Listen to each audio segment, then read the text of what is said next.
Glória a Deus. Amados, abram suas Bíblias, o Salmo 90. Salmo 90.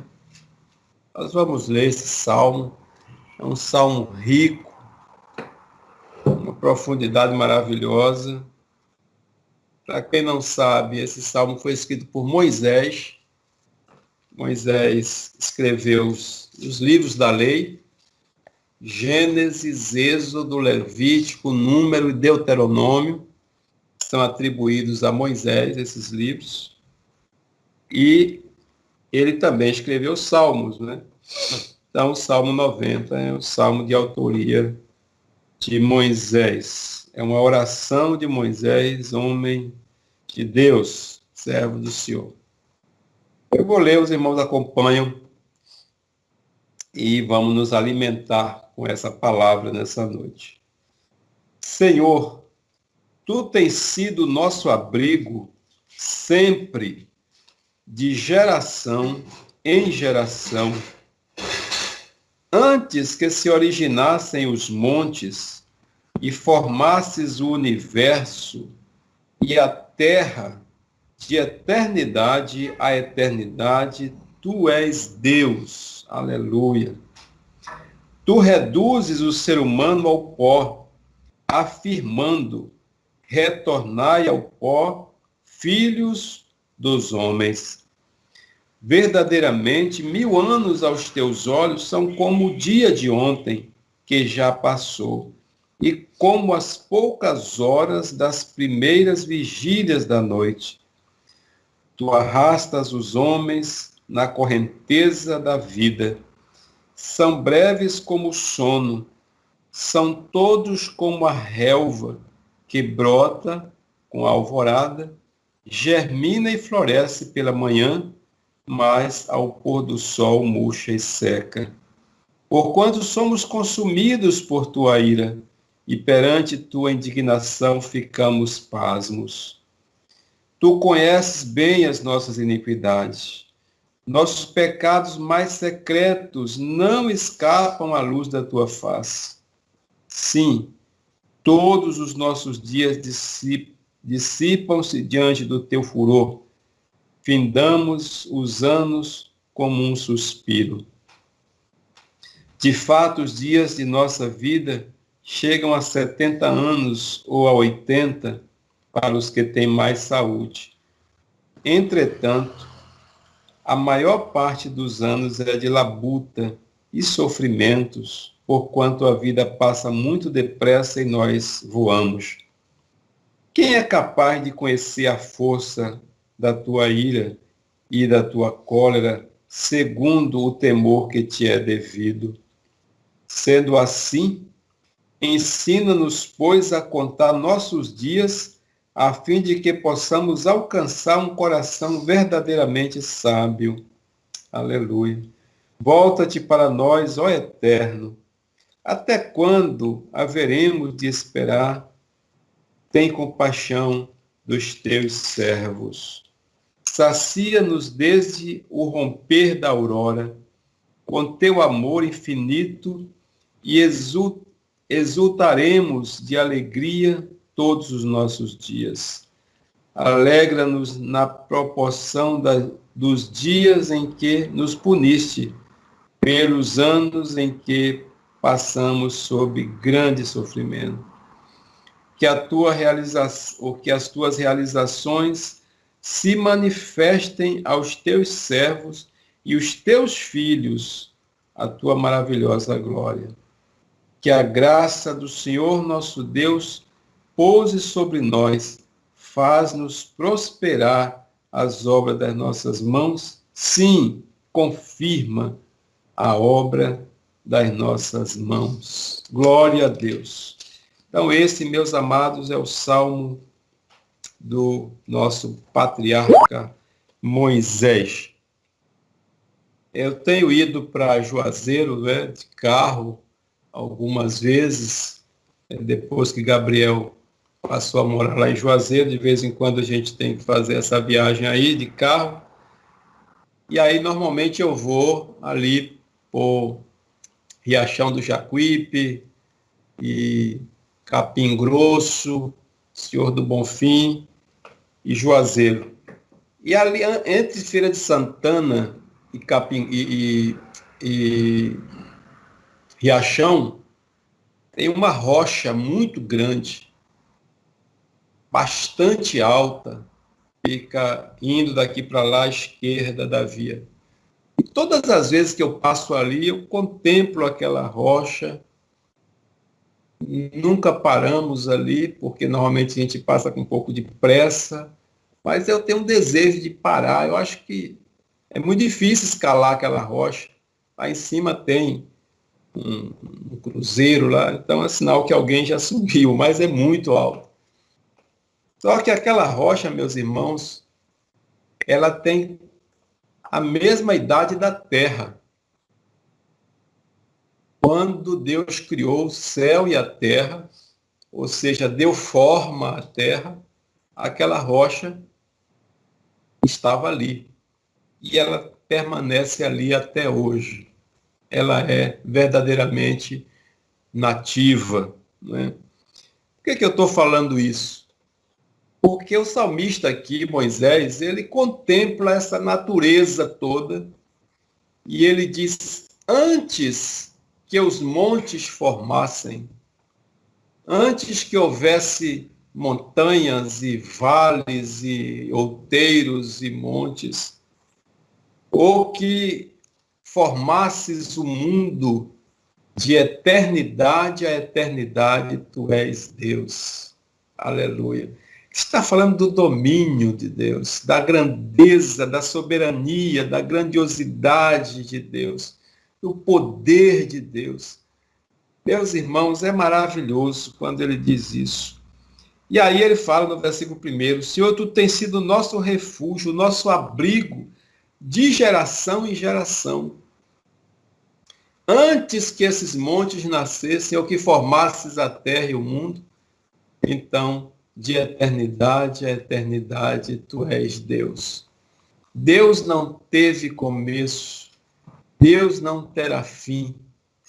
A nossa mente humana não consegue alcançar isso, é muito grande. Assim como não conseguimos alcançar o universo, a complexidade que é, né? O infinito, porque, na verdade, é infinito, não existe fim. O universo é infinito. Quando olhamos para cima, vemos o azul, não vemos teto. Estamos olhando para o infinito. Esse é o nosso Deus. Glórias ao Senhor. E aí, em seguida, ele fala da finitude do ser humano, da brevidade da vida. Meus irmãos, a vida é breve. O tempo vivido aqui é breve. E por isso, o apelo que a Bíblia faz, que o salmista faz, que o próprio Deus faz, é que estejamos firmes com Ele. Porque a vida aqui é tão breve, é tão passageira, e nós, às vezes, investimos tanto assim nos valores humanos e nos esquecemos dos valores espirituais, daquilo que tem valor eterno. Ele diz aqui, verdadeiramente 1000 anos aos teus olhos é como um dia de ontem. Imagine, 1000 anos para Deus é como o dia de ontem. Lá em Pedro, a gente lê também a mesma coisa. Pedro diz que 1000 anos para Deus é como um dia. E um dia é como 1000 anos. Então, amados irmãos, diante da eternidade, diante daquilo que não teve começo, que não terá fim, verdadeiramente 1000 anos é uma coisa muito insignificante, muito pequena, e para nós é algo grandioso. Para nós termos uma noção, o Brasil tem metade disso. O Brasil tem 520 anos, aí, 500 e poucos anos. a metade do dia para Deus, né? Do dia de ontem. E aí, no versículo de número 9, o salmista diz assim: sim, todos os nossos dias dissipam-se diante do teu furor, findam-nos os anos como um suspiro. De fato, versículo 10, os dias da nossa vida chegam a 70 anos, a 80. Sabe que às vezes a gente avança um pouquinho aí, né? Aumenta os minutos de prorrogação, e aí a gente chega a 90, alguns a 100, mas passa disso é muito difícil. Então, imagine, se um dia é como 1000 anos e 100 anos para Deus é muito pouca coisa.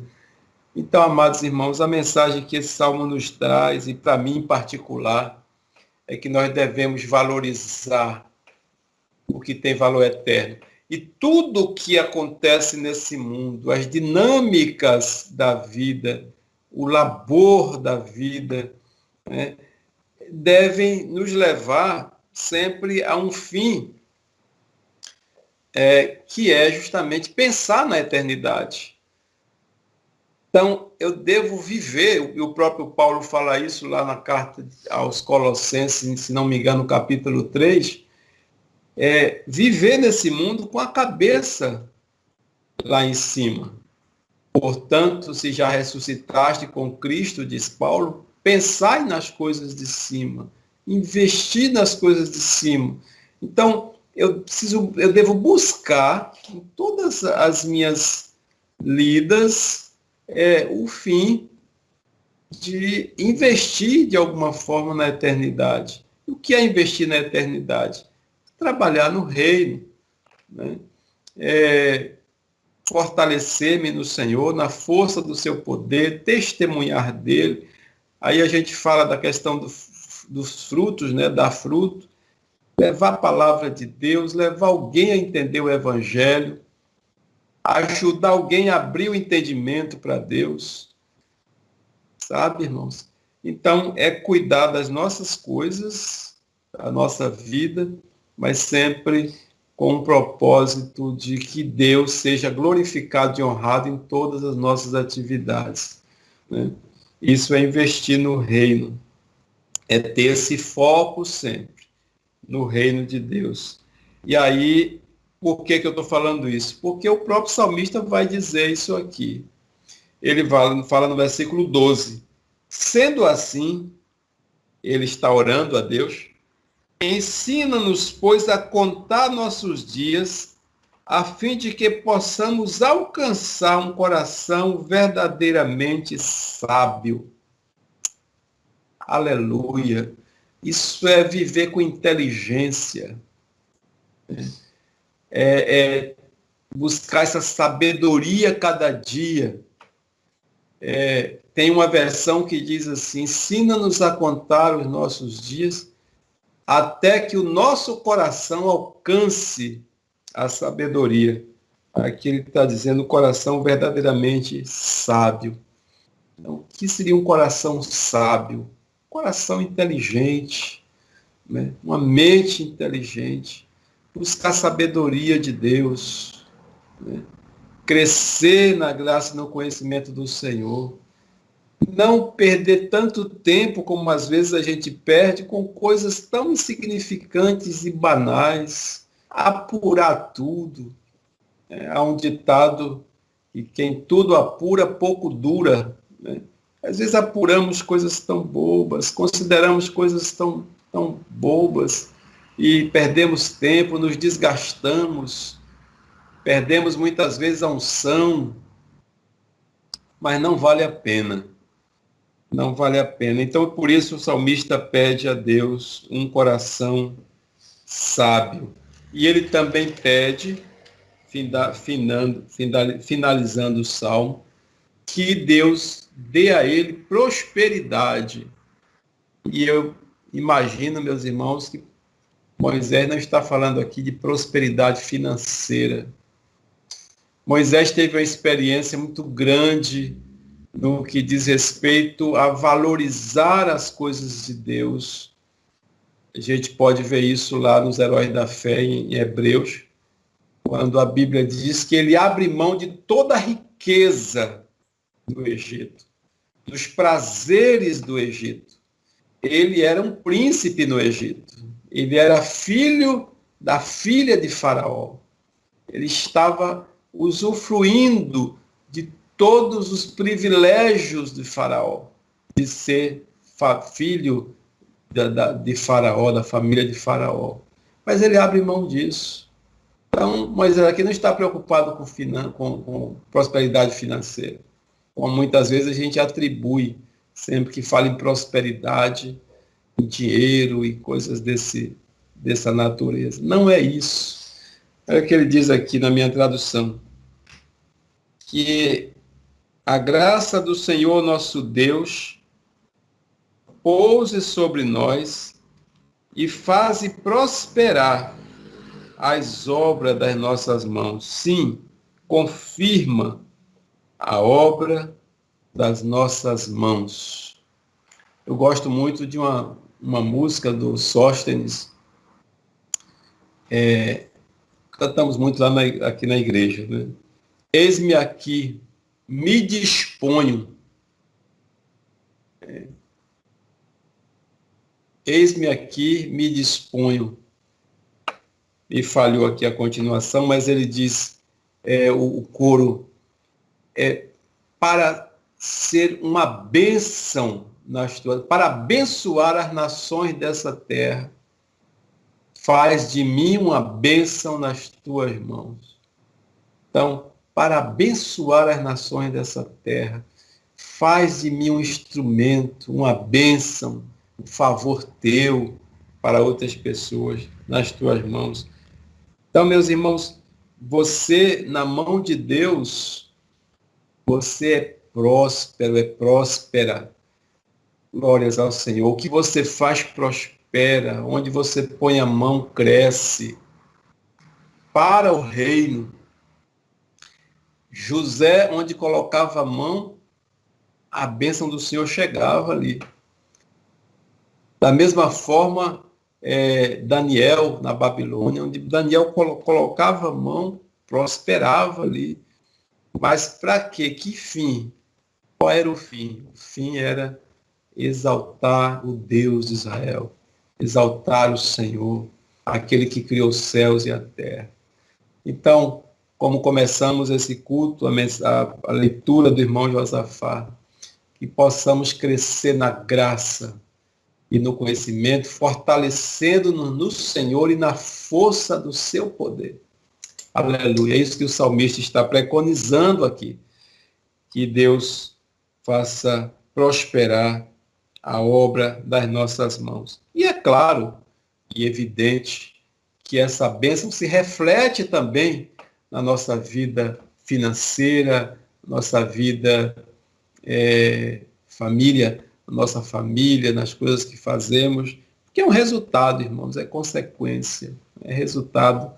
Estava lendo mais cedo sobre isso, que a bênção resulta da obediência. Isso que está escrito lá em Deuteronômio 28. Né? Do Monte Gerizim foram proferidas as bênçãos. E lá, o que é que ele estava dizendo? Exatamente isso. Se atentamente ouvir a voz de Deus e fizer o que ele nos ensina, então você prosperará, né, para a glória do Senhor. Mas o foco principal é o reino. Aleluia. Então, meus irmãos, antes que os montes nascessem, que se formasse a terra e o mundo, Deus já estava lá. Jesus Cristo já estava lá. O Espírito Santo já estava lá. Então, que a nossa passagem por esse mundo possa marcar positivamente no sentido de que somos homens e mulheres tementes ao Senhor, que fizemos um trabalho que honrou e glorificou o Senhor, pessoas que prosperaram para o reino e que deixaram um legado para as nações, para as gerações vindouras. Esse é um grande trabalho. Acho que o homem e a mulher que deixam um legado, que abençoa as gerações futuras, prestou um grande serviço ao reino. Aleluia. Deus nos abençoe. Fique com esse salmo, guarde no seu coração essa palavra do Senhor que Ele nos dá na noite de hoje. Finalizo com o versículo 13, que diz o seguinte: volta-te para nós, ó Eterno. E aí ele fala: até quando haveremos de esperar? Tem compaixão dos teus servos. O nosso irmão Moisés foi muito sincero aqui, né? Ele está dizendo: Senhor, nós esperamos em ti, mas até quando? Ele não cansa de esperar, mas ele pede que Deus abrevie a sua ação, né? Então aqui ele não está reclamando porque ele está esperando, mas ele está pedindo que Deus abrevie a sua misericórdia. Quantos de nós, muitas vezes, irmãos, estamos passando por momentos também difíceis e Deus conhece todos eles. Tenha certeza que Deus não está alheio à sua vida, à sua situação, à sua saúde, às suas demandas. Ele não está alheio. Mas peça a Ele que contemple, que seja, por sua misericórdia, abrevie a dificuldade, o tempo de espera. É isso que Ele está pedindo. Deus nos abençoe e nos guarde. Vamos orar. Que o Senhor nos conduza nesses últimos dias da semana. Estaremos juntos aí no próximo domingo, se Deus quiser. Eu quero pedir a você que esteja em oração, que o próximo domingo é o domingo da Igreja Perseguida, é o DIP. Infelizmente, esse ano não poderemos celebrar presencialmente, como sempre fazemos, normalmente almoço e fazemos toda aquela mobilização missionária, mas estaremos aqui fazendo menção do domingo da Igreja Perseguida. Esteja orando pela Igreja Perseguida, vamos estar no próximo domingo com esse foco. Até lá, os irmãos estejam em oração. Amém? Vamos orar. Pai, muito obrigado por esta noite. Muito obrigado porque de eternidade a eternidade, Tu és Deus. Muito obrigado porque, Senhor, apesar da brevidade da vida, o Senhor nos deu a chance de existirmos e tem nos conduzido, tem conduzido a igreja nas lutas, nos montes e nos vales.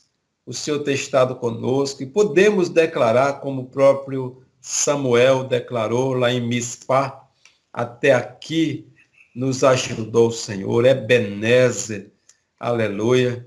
Pai, nós temos visto a Tua mão, temos percebido, temos verificado, Senhor, temos conferido em nossas vidas a Tua graça e a Tua misericórdia. Por isso estamos aqui. Obrigado por nossas famílias, pelos nossos filhos, pelos nossos lares, pela igreja do Senhor. Obrigado pela oportunidade que estamos tendo de reformar a Tua casa de oração. Glórias ao Teu nome. Te apresento cada um dos Teus servos que aqui estão. Como diz o salmista, Senhor, Pai, abrevia, ó Deus, a espera daquela dificuldade que o Teu filho e a Tua filha está colocando diante do Senhor. Ó Deus, o deserto que algum porventura possa estar vivendo, enfrentando. Tu és o Deus de toda graça. E que, ó Pai, possamos, na dificuldade também, tirar lições profundas para a nossa vida. Senhor, que os nossos anos possam, ó Pai, contar como um serviço ao reino, que o Teu nome seja glorificado nos nossos anos, que alcancemos um coração sábio para Ti e que sejamos testemunhas fiéis do Senhor. Obrigado, Pai, aceita a nossa gratidão, nosso louvor, nossa adoração. Nos conduz nesses últimos dias da semana e até o domingo estejamos aqui, te apresentamos a igreja do Senhor em toda a terra, os irmãos que passam por lutas e tribulações, muitos até pagando com a própria vida o preço de ser cristão. Tem misericórdia desses amados. Te pedimos com gratidão em nome de Jesus. Amém. Aleluia. Que o Senhor te abençoe e te guarde. Que Ele faça resplandecer o seu rosto sobre ti. Tenha misericórdia de ti. O Senhor sobre ti levante o seu rosto e te dê a paz. Glória a Deus.